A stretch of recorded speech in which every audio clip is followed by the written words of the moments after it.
This is Coast to Coast AM with Ian Punnett. First hour of the show, we talked with Brian Toohey about The Fix is In.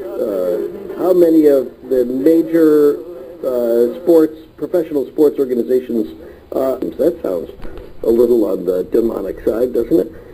If it is or it isn't, nobody knows for sure yet whether it's true, although at, I believe it is thefixisin.net, which is Brian Toohey's website, just before game time, well, just before the kickoff, he was going to post something on his website, which he said would be predictive of the outcome based on inside information he's received about the fix being in.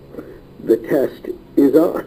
So we'll be watching tomorrow. Maybe you should be too. Also, if you missed that first hour, you can go back and listen to it with Coast Insider. You can find out more at coasttocoastam.com, where you can link up to Matt Baglio, The Rite, the making of a modern Exorcist. We'll continue this conversation before we get to your questions on the way. And we'll get back to my question, which I haven't had a chance to ask yet. Is it always effective? Is there ever a time when an exorcism hasn't worked? I don't mean when somebody has come back to being possessed, but is it 14,000, the devil nothing? Coming up next on Coast to Coast, this is Ian Punnett.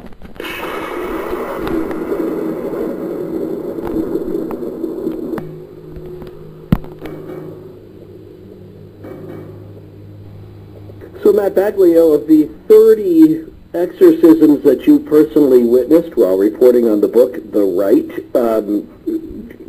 were they all successful? Well, again, it's a process. So it isn't that right away they're liberated. Father Gary Thomas himself told me that he had liberated a person. So it does happen, obviously, that these people are liberated. That's the goal. But I wasn't following these cases from beginning to end. With another exorcist, before, when she claimed to be possessed, and she told me what that was like. And then I went back a few months later, and she had been liberated, and that story is recounted in the prologue and then in one of the later chapters in my book. So they do work. I don't want to give the impression that they don't. And obviously, when these people are said to have these various demons cast out, then their conditions are improving. In fact, Father Al Morris, who's written many books on exorcism, he told me that it always gets better. So again, it's a journey in the Catholic tradition. It's not a one-shot deal. It isn't that if the priest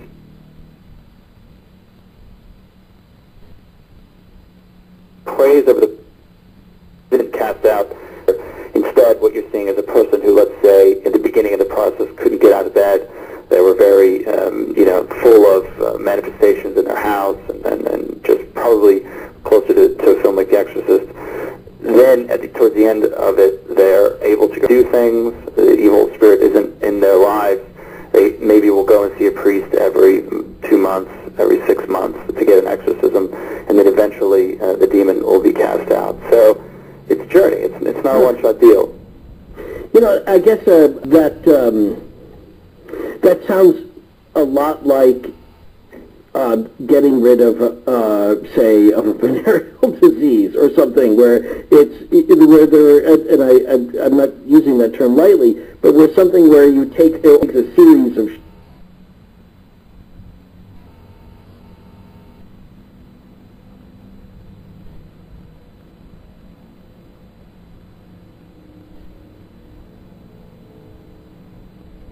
Father Gary mentioned, why does the prayer work? And out the demon. Go in You know what I mean? It's always effective in that sense. And in fact, I talked to one exorcist, an English exorcist who had been a doctor before he became an exorcist, told me that he sees people a lot. That the ultimate goal is to get people to commit suicide. Is this feeling that they're so desperate that they don't want to live any longer. He said that when he begins an exorcism right away, the first thing that goes is that urge. Person automatically doesn't want to end their life. They want to continue on. So they do get better. Okay. I guess, so I'm trying to understand. So in the case of exorcisms like this, then some of the demons that are inside of them are being cast out. If there is, as we know in the famous, my name is Legion, that of the many demons that are inside, some of them leave, some of them stay. Are there times when even after multiple visits, after a long period of time, the person is never fully forced them? Well, I mean, I can't say. I did see an exorcist who had been following a person for a very long time, a number of years. And that was one of the things Father Gary mentioned, in his own journey, why doesn't the prayer work? And I think people go quick fix. The idea behind why these exorcisms may take longer than others, again, some are not as long. The demon is cast out and the person is fine. Some are longer, and I think it has to do with other forces outside. It's what were the causes that allowed this evil spirit to enter in? Have they changed those behaviors? Was there another person involved? Is there some sin that they're holding on to, something that they can't let go of, that this evil spirit is continuing to? There's other factors involved. Is God allowing this to go on for what unknown reason that we can't say? Every case is different. The majority of them don't go on this long. Some do, but again, the idea is that every exorcism is at work right away. I mean, even if you look at the Bible, in the Gospel of Mark, the disciples tried to exorcise this mute boy, and they couldn't do it. And Jesus said, well, this one can only be cast out through prayer. This idea that there needs to be prayer in the person's life. There needs to be this process. The people are said to always get better. It doesn't happen always right away. In some cases it does, and in some cases it takes a very long time. So we're clear that it's a mystery to them. They just have their faith. They have the idea that God is in charge. And they keep going on. It's hard for them. It's one of the aspects of their ministry. It's tough. I mean, this idea that people can continue to go suffering and that they feel powerless in some cases, but they get through it and they continue doing their work, and the person continues to get better. Well, I like that, but as a Christian too, and somebody who's worked around faith healing over the years, and known people that claim the power of faith healing, for example, I'm always suspicious when the instrument of God says, I did it exactly right, this is your problem. I'm flawless on my end, this must be something about you. You must not be doing this right, to the person who is the victim. And is always true in the case of exorcisms, that in the Catholic Church theology, even if they have opened up the door for Satan to come into their life, they are still perceived as the victim, correct? Yes, I mean, that's correct. I think that, and they're also not considered evil. I mean, these people, they don't have a disease, they're not considered evil. That's one of the stigmas that most people take on themselves. They feel evil, ashamed, like, what did I do to open this doorway? And so the exorcists are there to comfort them, to let them know that they're not a bad person. But it's up to the person. It's up to the individual, just as it is to close the doorway.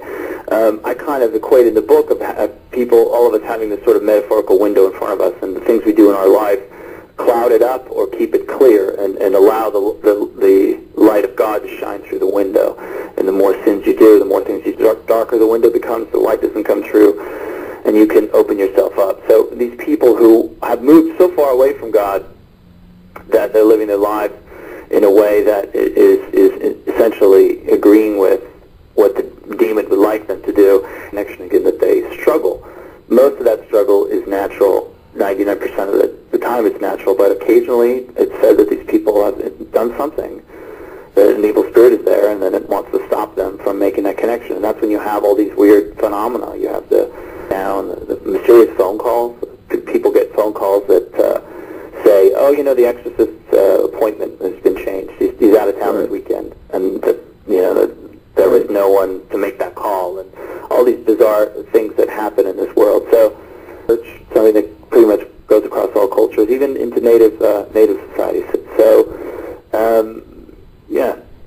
But the idea of native societies, they have a different theology of how it is, and we might even think, unless I'm missing something, that we might think of their demonic possessions as being